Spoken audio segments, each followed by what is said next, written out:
नमस्कार दोस्तों, एक बार फिर आपका स्वागत है शिवालिक ऑनलाइन क्लासेस में।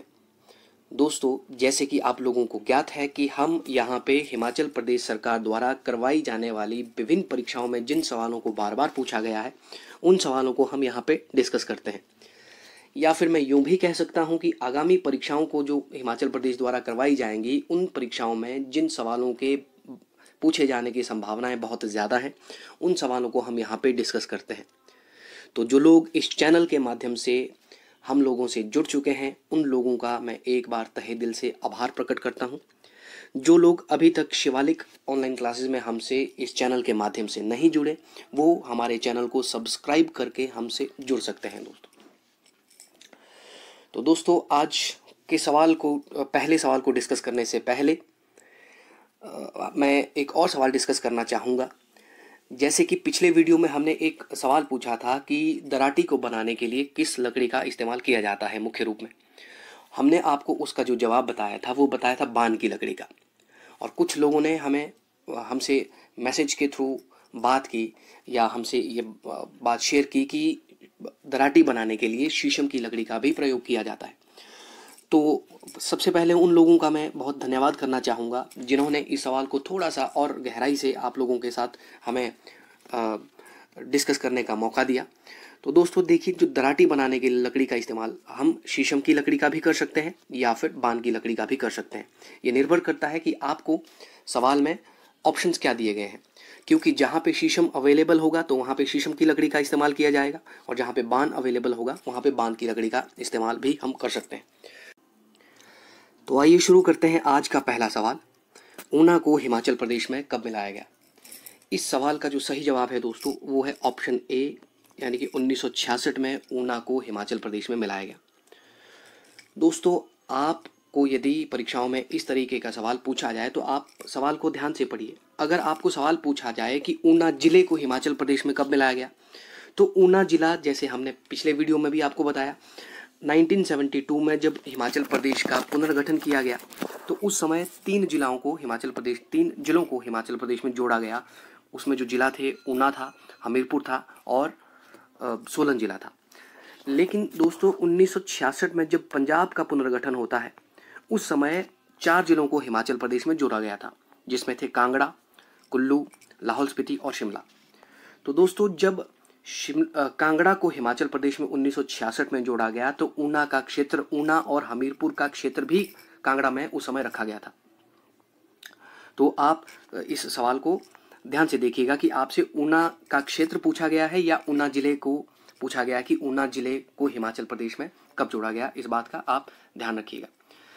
आपको परीक्षाओं में सवाल यूं भी पूछा जा सकता है दोस्तों कि ऊना 1966 में 1966 में ऊना को जब हिमाचल प्रदेश में मिलाया गया तो ऊना पंजाब के किस जिले की एक तहसील था।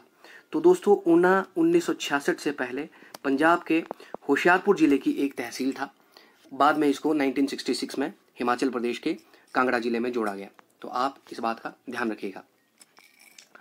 दोस्तों यदि आपसे परीक्षाओं में सवाल पूछा जाए कि ऊना नगर की स्थापना किसने की, तो ऊना नगर की स्थापना दोस्तों गुरु नानक के वंशज ने, जिनका नाम बाबा कलाधरी है, ऊना नगर की स्थापना गुरु नानक के वंशज बाबा कलाधरी ने की। लेकिन यदि आपसे सवाल पूछा जाए कि ऊना रियासत की स्थापना की, तो ऊना रियासत की स्थापना दोस्तों कांगड़ा के कटोच वंश के शासक पूर्वचंद ने की। आप इस सवाल को इस तरीके से इस सवाल का जवाब दे सकते हैं। परीक्षाओं में सवाल यूँ भी पूछा जा सकता है कि ऊना रियासत की स्थापना किस वंश ने की या किस वंश के शासक ने की, तो कटोच वंश के शासक ने, जिनका नाम पूर्वचंद था, उन्होंने ऊना रियासत की स्थापना की है। आप ध्यान रखिएगा।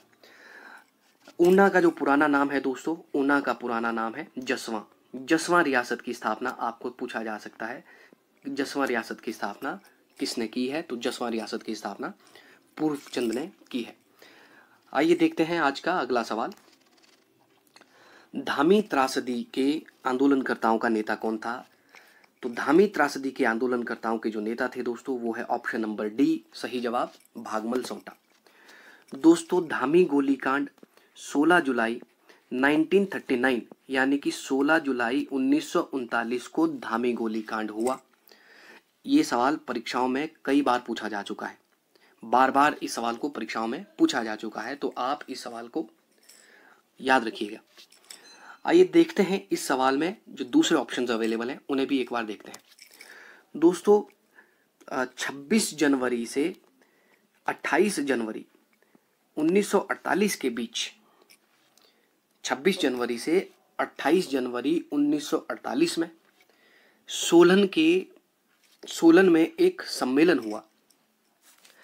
ये सम्मेलन जो 1948 में जो सम्मेलन होता है दोस्तों, इसमें जो प्रजामंडल और रियासतों के जो राजा थे उन सब लोगों ने इसमें भाग लिया। सोलन में ये जो सम्मेलन होता है, और इस सम्मेलन की जो अध्यक्षता करते हैं वो करते हैं दुर्गाचंद। इसी सम्मेलन में हिमाचल प्रदेश का नामकरण किया गया। हिमाचल प्रदेश का नामकरण जो किया है दोस्तों, उनका नाम है आचार्य दिवाकर दत्त शर्मा। तो उन्होंने हिमाचल प्रदेश का नामकरण किया। दोस्तों देखते हैं option number C, Shivanand Ramaul. जो दोस्तों शिवानंद रमौल जब 1948 में, जनवरी 1948 में हिमाचल प्रदेश में अस्थायी सरकार का गठन किया गया, तो उस अस्थायी सरकार के अध्यक्ष के रूप में शिवानंद रमौल सदस्य रह चुके हैं। शिवानंद रमौल को उस अस्थायी सरकार का अध्यक्ष चुना गया। और शिवानंद रमौल दोस्तों 1945 से लेकर के 1947 तक, यानी कि 1945 से 1947 तक दोस्तों शिवानंद रमौल को सिरमौर रियासत प्रजामंडल का अध्यक्ष चुना गया। ऑप्शन सी को एक बार देखिए दोस्तों, डॉक्टर वाई एस परमार को कौन नहीं जानता। डॉक्टर वाई एस परमार, इन्हें हिमाचल निर्माता भी कहते हैं, क्योंकि हिमाचल प्रदेश के पहले मुख्यमंत्री डॉक्टर वाई एस परमार ही थे दोस्तों। हिमाचल प्रदेश के लगातार 4 बार हिमाचल प्रदेश के मुख्यमंत्री रह चुके हैं। 1952 से लेकर के 1977 तक, यानी कि 1952 से 1977 तक doctor Y S Parmar Himachal Pradesh के मुख्यमंत्री रहे। आइए देखते हैं आज का अगला सवाल। किस एकमात्र पहाड़ी शासक ने 1857 ईस्वी की क्रांति के दौरान ब्रिटिश सरकार को सैन्य व वित्तीय सहायता नहीं दी? इस सवाल का जो सही जवाब है दोस्तों वो है ऑप्शन बी, बुशहर के शासक ने 1857 में जो विद्रोह हुआ, जो 1857 में जो क्रांति हुई, उसमें ब्रिटिश सरकार को कोई भी सहायता देने से मना कर दिया था। उस समय बुशहर रियासत के जो शासक थे दोस्तों, उनका नाम है शमशेर सिंह।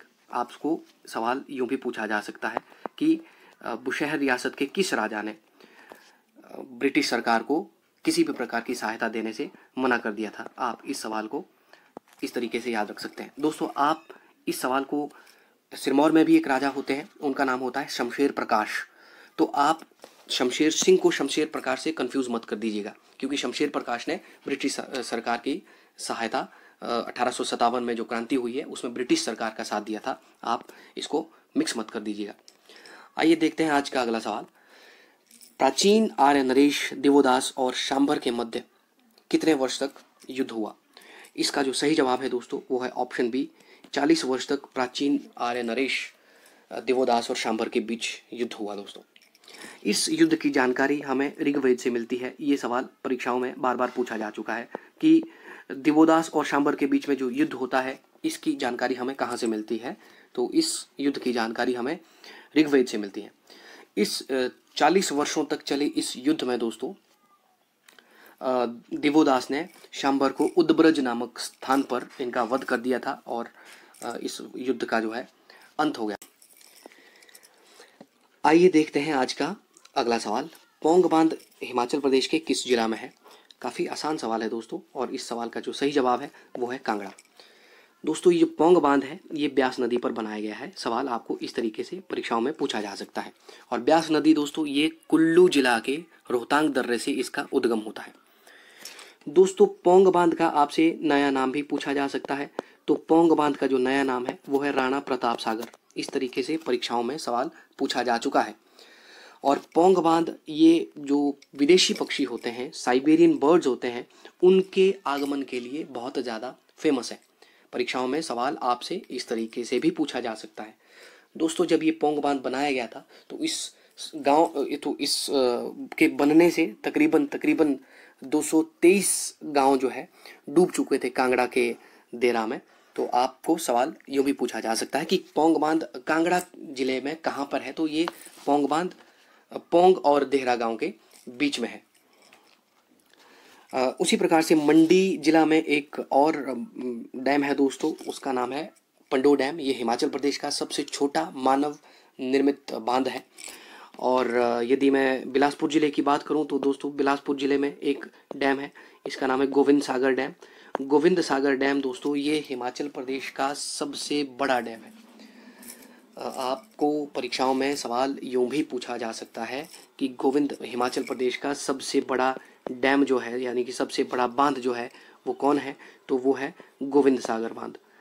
दोस्तों, गोविंद सागर बांध ये सतलुज नदी पर बनाया गया है। आप इस बात का भी ध्यान रखिएगा। जो हिमाचल प्रदेश का सबसे बड़ा बांध जो है ये किस नदी पर बना है।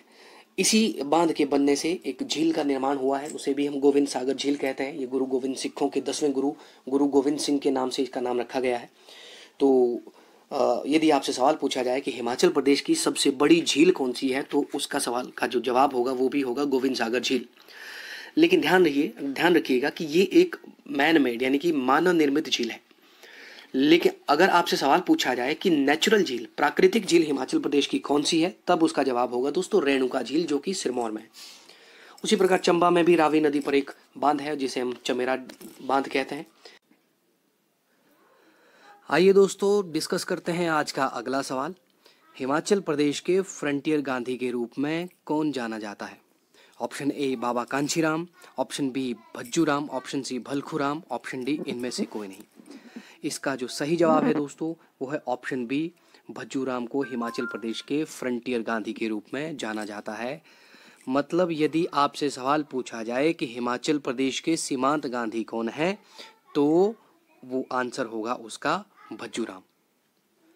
दोस्तों, भलखूराम ने हिमाचल प्रदेश में कालका से शिमला जो रेल मार्ग है उसका यदि अपनी लाठी से नापकर सर्वेक्षण नहीं किया होता दोस्तों, तो जो कालका से बड़ोग के रास्ते रेल मार्ग शिमला तक जाता है वो शायद ही कभी पहुंच पाता। तो दोस्तों, कालका शिमला रेल मार्ग जो है आज यूनेस्को की जो सूची है उसमें भी शुमार हो चुका है। दोस्तों, ऑप्शन नंबर ए को एक बार देख लीजिएगा, काफ़ी इम्पॉर्टेंट है, काफ़ी ज़रूरी है। यदि आपसे सवाल पूछा जाता है दोस्तों हिमाचल प्रदेश के पहाड़ी गांधी कौन है, तो आपका जो जवाब होगा वो होगा ऑप्शन ए यानी कि बाबा कांचीराम। लेकिन यदि आपसे सवाल पूछा जाए कि हिमाचल प्रदेश के फ्रंटियर गांधी या फिर सीमांत गांधी कौन है, तो आपका जो जवाब होगा वो होगा भज्जूराम। आप इन दोनों सवालों को आपस में मिक्स मत कर दीजिएगा। दोस्तों, बाबा कांचीराम के बारे में थोड़ा सा मैं आपको कुछ और बताना चाहूँगा। बाबा कांचीराम का जन्म दोस्तों 1888 में कांगड़ा जिले के सिब्बा रियासत की डाडा सिब्बा गांव में हुआ। भारत को आज़ादी दिलाने में जो योगदान बाबा कांचीराम का है दोस्तों, उसको शब्दों में बयां कर पाना शायद मेरे लिए मुश्किल है। आप उनकी कविताओं में इनके योगदान को महसूस कर सकते हैं। इन्होंने अपनी कविताओं से हिमाचल प्रदेश के युवाओं को आज़ादी के लिए अपना योगदान देने के लिए प्रेरित किया। आज़ादी के लिए 11 बार ये जेल भी गए और अपनी ज़िंदगी के 9 वर्ष इन्होंने जेल में ही गुजारे।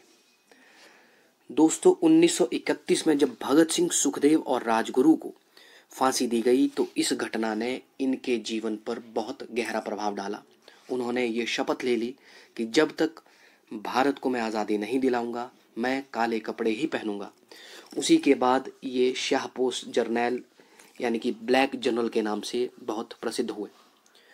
1937 में दोस्तों पंजाब के होशियारपुर के गर्दीवाला के एक सम्मेलन में पंडित जवाहरलाल नेहरू ने इनको भीड़ में से पहाड़ी गांधी कह करके जब संबोधित किया, तभी से उनका नाम पहाड़ी गांधी पड़ गया। भारत की पहली महिला राज्यपाल सरोजिनी नायडू ने इनके सुरीले कंठ के लिए इनको पहाड़ी बुलबुल का खिताब भी दिया दोस्तों। और 1943 को स्वतंत्रता का सूरज देखे बिना ही पहाड़ी गांधी बाबा कांजीराम चिरनिद्रा में सो गए दोस्तों इस ऑप्शन में हमने इस सवाल में जो आपको ये सवाल था कि हिमाचल प्रदेश के फ्रंटियर गांधी कौन है, लेकिन यदि आपको सवाल पूछा जाए दोस्तों भारत के सीमांत गांधी कौन है, तो आप इस सवाल का जो जवाब देंगे वो होगा खान अब्दुल गफ्फार खान। इन्हें भारत का सीमांत गांधी या फ्रंटियर गांधी कहते हैं। अगर हिमाचल प्रदेश का फ्रंटियर गांधी पूछा जाए तो उस सवाल का जो जवाब होगा वो होगा भज्जू राम। दोस्तों देखते हैं आज का अगला सवाल। एशिया का सबसे बड़ा मत्स्य प्रजनन केंद्र कहाँ स्थित है? इसका जो सही जवाब है दोस्तों वो है देवली। देवली बिलासपुर में है दोस्तों, और यहाँ पर fish producing capacity per hectare India में हाईएस्ट है दोस्तों। ये जो मत्स्य प्रजनन केंद्र देवली में है, इसको गोविंद सागर डैम पे बनाया गया है, और गोविंद सागर डैम सतलुज नदी पर बनाया गया है। यहाँ पे जो मछलियों का उत्पादन किया जाता है दोस्तों वो है कार्प और महाशीर। इस सवाल को भी कई परीक्षाओं में पूछा जा चुका है। और ये जो ऑप्शन डी है दोस्तों बरमाणा में एसीसी सीमेंट फैक्ट्री है, ये भी बिलासपुर जिला में ही है। हालांकि हिमाचल प्रदेश में दो और सीमेंट फैक्ट्रीज हैं, जैसे सिरमौर के राजबन में सीसीआई है। सीसीआई सीमेंट फैक्ट्री ये हिमाचल प्रदेश की सबसे पुरानी सीमेंट फैक्ट्री है, यानी कि पहली सीमेंट फैक्ट्री है। और सोलन के दाला घाट में भी अंबुजा सीमेंट फैक्ट्री है। अगला सवाल देखते हैं, कांगड़ा के घिरथ कौन है? तो इसका जो सही जवाब है दोस्तों वो है ऑप्शन सी, कांगड़ा के घिरथ जो है कृषक है। और गडरिये बकरवाल ये भी दोस्तों कांगड़ा और चंबा जिले में पाए जाते हैं। आइए देखते हैं आज का अगला सवाल। मुलगन घाटी हिमाचल प्रदेश के किस जिला में है? इसका जो सही जवाब है दोस्तों वो है मुलगन घाटी हिमाचल प्रदेश के किन्नौर जिला में स्थित है। ऑप्शन ए इसका सही जवाब होगा दोस्तों।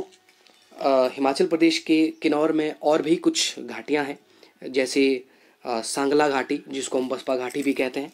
उसके बाद लाहौल स्पीति में कुछ घाटियां हैं दोस्तों, जैसे पंडार घाटी है, चंद्रभागा घाटी है, पाटन घाटी है, लाहौल घाटी है, स्पीति घाटी है।